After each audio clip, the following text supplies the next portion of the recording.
বাইকের কিস্তির টাকা দিতে গিয়ে পথ দুর্ঘটনায় মৃত্যু যুবক। পথ দুর্ঘটনায় আবারও এক মায়ের কোল খালি হলো। অত্যন্ত দুঃখজনক ঘটনা। ফুলবাড়ি জটিয়াকালীর মাঝ রাস্তায় বাইক দুর্ঘটনায় মৃত্যু যুবকের। বাড়িতে মাকে বলে যান, বাইকের কিস্তির টাকা দিতে যাচ্ছি ফুলবাড়িতে। এই বলে বাড়ি থেকে বেরিয়ে ঠিক ফুলবাড়ি পৌঁছানোর আগেই মর্মান্তিক দুর্ঘটনার কবলে পড়ে মৃত্যু হলো বাইক চালক তথা অভিজিৎ রায় নামে ১৯ বছর বয়সের যুবকের। পরিবার সূত্রে জানা যায়, অভিজিৎ ছিল বাড়ির একমাত্র উপার্জনকারী এবং সংসারটি তার উপর ভরসা করে চলত। তবে তার বাইক দুর্ঘটনায় মৃত্যুর পর সংসার কি করে চলবে এই নিয়ে দুশ্চিন্তায় সকলে। এদিকে ছেলেকে সারা জীবনের মতো হারিয়ে কান্নায় ভেঙে পড়েছেন অসহায় মা। জানা যায়, ছেলে অভিজিৎ রায় ইলেকট্রিক ওয়ারিং এর কাজ করতেন এবং সকলের সাথে ছিল তার সুপরিচয়। আর সেই যুবকের অকাল মৃত্যুর কথা শুনে সকলে হতবাক এবং শোকের আবহ এলাকায়।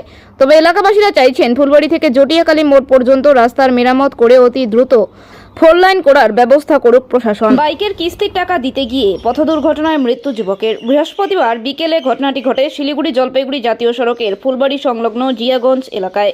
মৃত যুবকের নাম অভিজিৎ রায়, বয়স 18 বছর। রাজগঞ্জের সন্ন্যাসীকাটা গ্রাম পঞ্চায়েতের বাসিন্দা ছিলেন যুবক। ঘটনায় শোকের ছায়া নেমে এসেছে এলাকায়। জানা গিয়েছে, গতকাল বিকেলে যুবক বাইকের কিস্তির টাকা জমা দিতে ফুলবাড়িতে যাচ্ছিলেন বলে বাড়ি থেকে বের হয়। সেই সময় শিলিগুড়ি জলপাইগুড়ি জাতীয় সড়কের ফুলবাড়ি সংলগ্ন জিয়াগঞ্জ এলাকায় একটি লরির সঙ্গে মুখোমুখি সংঘর্ষ হয় বাইকের। ঘটনায় ছিটকে পড়ে যুবক, দুমড়ে মুচড়ে যায় বাইকটি। খবর পেয়ে ঘটনাস্থলে পৌঁছায় এনজেপি থানার পুলিশ এবং ফুলবাড়ি হাইওয়ে ট্রাফিক আউটপোস্টের পুলিশ কর্মীরা। স্থানীয়দের সহযোগিতায় আহত যুবককে উদ্ধার করে ফুলবাড়ির একটি বেসরকারি হাসপাতালে নিয়ে যাওয়া হলে চিকিৎসারত অবস্থায় সেখানেই মৃত্যু হয় যুবকের। এদিকে যুবকের মৃত্যুতে কান্নায় ভেঙে পড়েছেন পরিবারের লোকেরা। শোকের ছায়া গোটা এলাকায়। কালকে খাওয়া দাওয়া করে 3টার দিকে ও গেল গাড়ির কিস্তি দিতে। কালকে আমার ডেট আছে। তারপরে 10-15 মিনিট পরে আমি ফোন করছি, তখন ওর মোবাইল সুইচ বন্ধ হয়ে গেছে। তখন ফোন করছে ওর মামাকে, কে জানি ওখান থেকে, যে আগুনে ওই ঘটনাটা করছিল।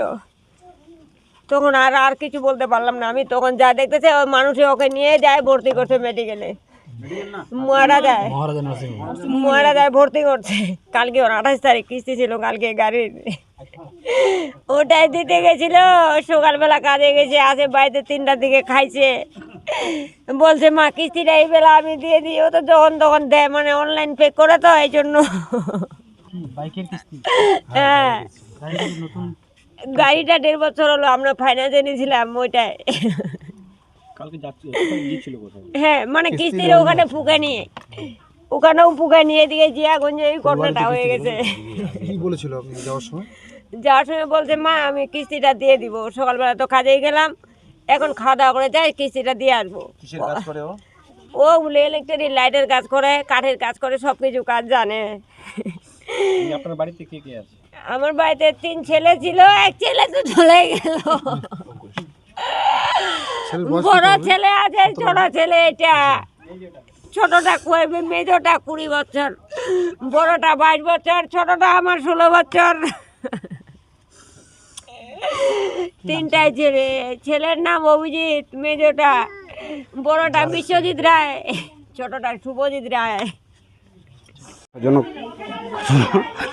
আমি খুব ভালোবাসতাম ছেলেটাকে, মানে এত ভালোবাসতো আমাকে। সবসময় দেখা হলে কথা বলতো এবং আমার বাড়িও যাইতো। আমার নিজের মানে ইয়ের মতো সবসময় দাদু দাদু করতো। কী করবো, কালকে এই ঘটনাটা ঘটে গেছে। আমরা ওখানে ছিলাম রাত্রে 11টা পর্যন্ত মহারাজা নার্সিংহোমে।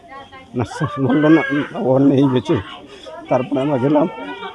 আমি তখন বেয়ারহাটে ছিলাম। তখন একজন ফোন করলো। তারপর নার্সিংহোমে আমরা ফোন করলাম ম্যানেজারকে বললাম বিষয়টা একটু দেখেন। ম্যানেজার বললো কি দেখবো, ও তো নেই।